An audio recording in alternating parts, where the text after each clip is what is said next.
Magandang araw po, welcome po sa aking channel, Love9 TV. Patalasasan po, meron po ba kayong mga properties na napapabayaan or non-performing assets? Plan nyo ibenta, pero wala kayong oras sa pagbenta nito. Kung ito'y pagkakatiwala nyo po sa amin, tawag lang po kayo sa aking numero, usap po tayo, gawin ko po ng video for free. Yes, libre po, wala po kayong babayaran. Tutulungan pa namin kayong mabenta ang inyong property. Kami na po bala sa marketing, sa boosting or paid ads. Even sa tripping, hindi na po kayo mapapagod sa pag-entertain ng mga buyers. Kami na po bala sa lahat. Tawag lang po kayo. Nandito po tayo ngayon sa Batangas. Malapit po ito sa Fernando Air Base. Meron po tayong bagong video presentation, isang 2-story house na may overlooking view. May lot area po ito na 398 square meters at may floor area na 210 square meters. May 4 bedrooms, 4 toilet and bath, at sa likod po nitong bahay ay meron pong libreng dalawang bungalow house na livable pa naman. Then sa dulo po ay meron pong 20 feet na tank tower na meron pong 3,000 gallons ng stainless water tank. Yan naman po in case ng water shortage. Nakabakod na po buong property at meron pong steel gate. Ito po'y titulado, buhay po ang may-ari, kaya wala po kayo maging problema sa documentation o sa transfer ng title. Napakalaki pa po ng bakanting lote dito sa harapan na kung saan kakasya po ang 4 na SUV. Ito po'y along Barangay Road at may access na rin ng tubig, kuryente at internet provider. Gawa ng marami na rin pong kabahayan dito. Ito po'y fully furnished kaya lahat pong gamit na makikita nyo ay kasama po pera sa personal stuff ni owner. Halos hindi naman po ito natirhan gawa ng nasa ibang bansa po sila. Welcome po dito sa bahay ni Ma'am at Sir, kung saan ito po yung living area o salas na may wooden sofa set, may ceiling fan, pin lamps, tile flooring. Then dito naman po yung breakfast nook na may high chair, then pendant lamp. At yan po yung formal kitchen. May kitchen countertop, wall-mounted kitchen cabinet. Then may refrigerator. Hanggang dito po ay naka-tile flooring. Meron din pong storage ng kitchen utensils. Stainless sink with faucet. At may pass-through window. May gas range and range hood. At dito naman po yung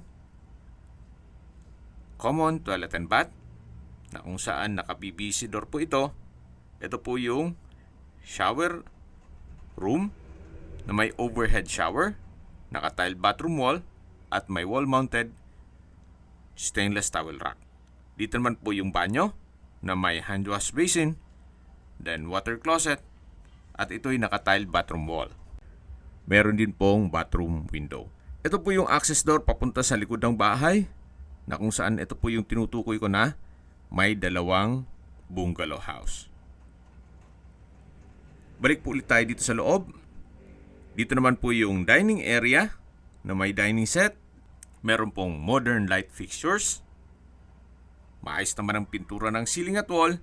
At sa dulo po matatanaw natin yung hagdan o staircase. Then yung main door. At dito naman po ay may kwarto. Kung meron man po kayong PWD or senior citizen sa pamilya, itong kwarto na to ang para sa kanila. High ceiling, tile flooring.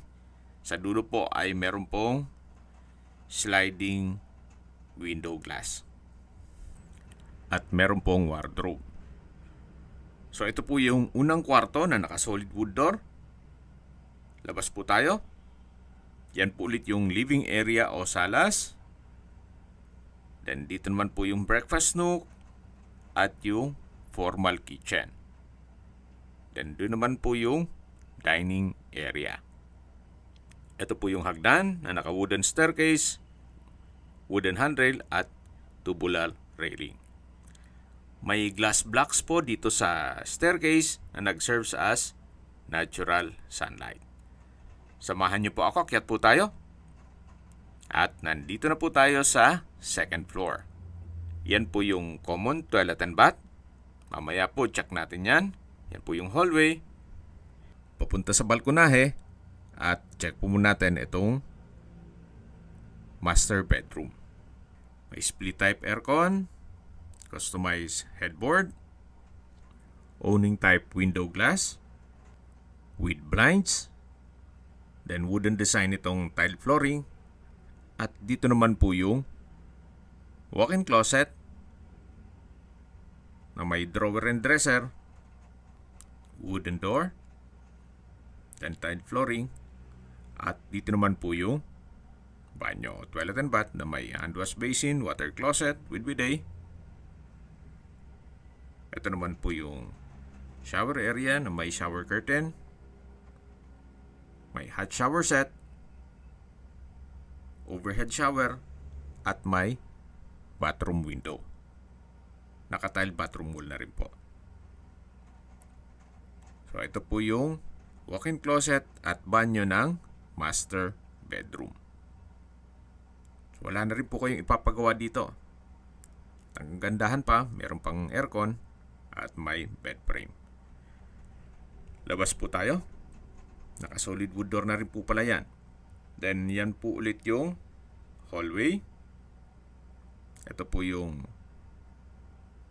common toilet and bath. Naka hand wash basin, water closet, shower curtain.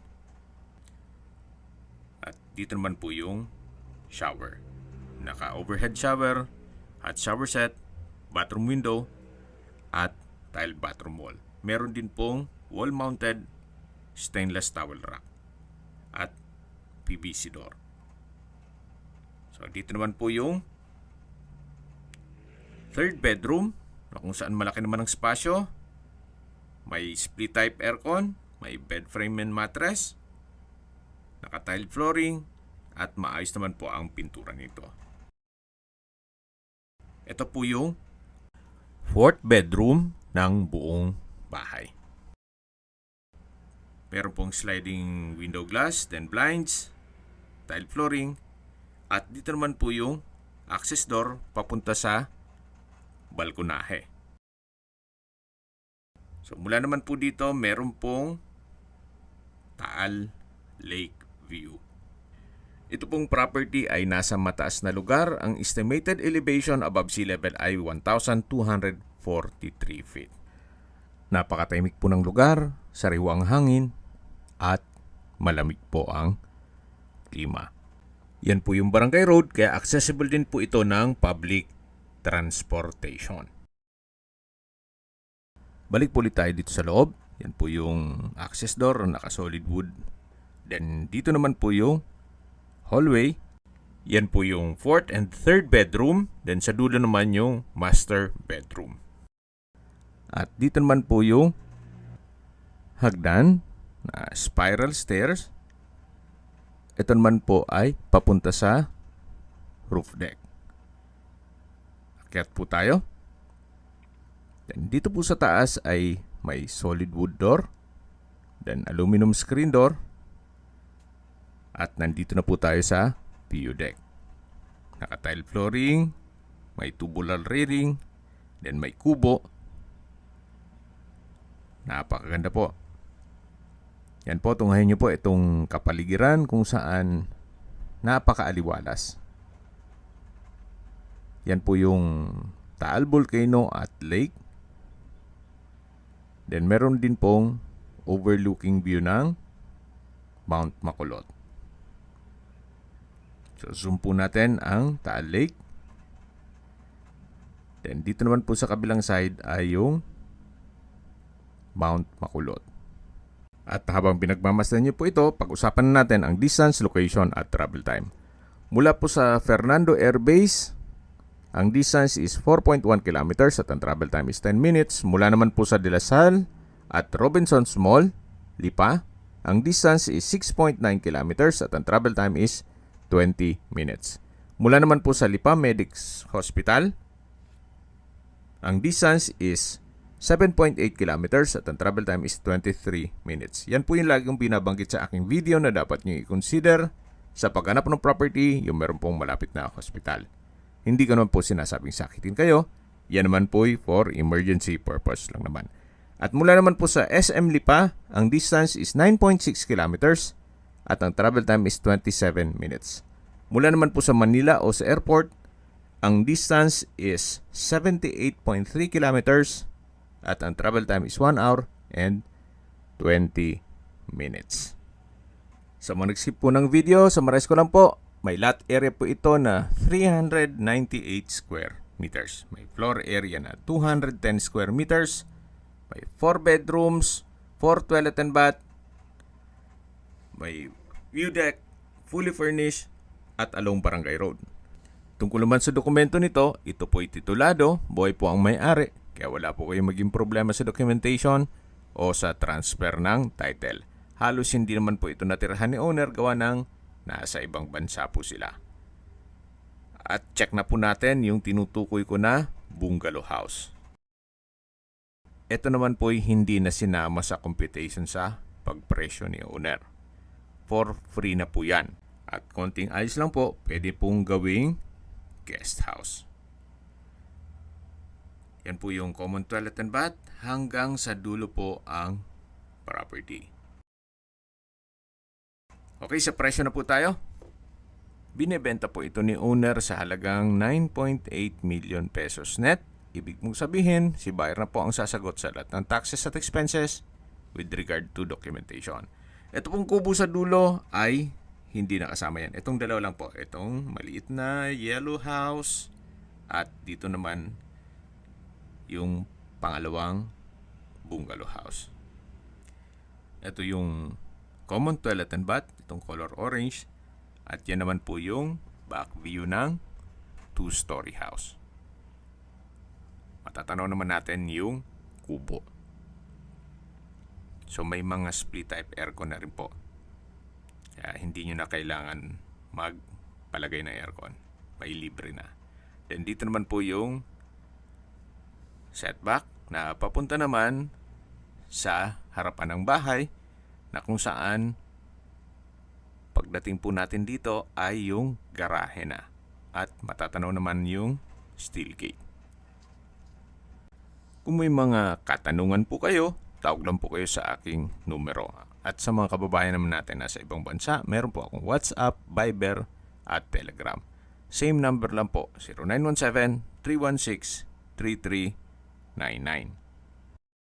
Sa mga nagtatanong naman po ng aming Facebook, meron po aming Facebook page na Nov9TV at Facebook Real Video. Meron din pong TikTok at Instagram. May ibang YouTube channel po kami, the Nov9TV channel, Nov9TV Listings, Nov9TV On The Spot, Nov9TV Updates, at Nov9TV House Rental. Sana po naibigyan nyo ang video presentation. Paki-like and subscribe na lang po sa aking channel para ma-update din po kayo sa aking future listings.